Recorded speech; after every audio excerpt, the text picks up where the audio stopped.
Guys, Boston Joe here, going to show you how to go from this to this nice clean look.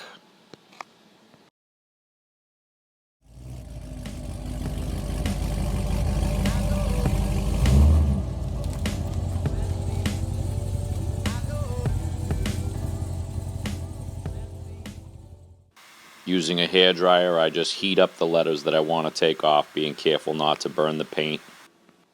Next, I'll take a piece of fishing line or a fine piece of twine and just work it behind the letter. Now, with the leftover residue, take your bare finger or throw a glove on and you can rub most of this off. For the last bit, just use some adhesive remover. I'm using CarPro Tarex, and take that and then just with a microfiber towel, you can scrub the rest of that adhesive off.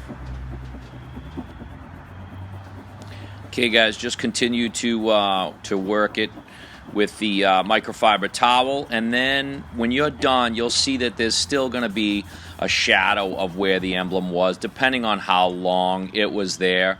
Then you want to take some rubbing compound and completely go over that surface. You'll see in that video right there that it's actually fairly clean, and I haven't done the rubbing compound yet. And then now in this last bit is where I have it done.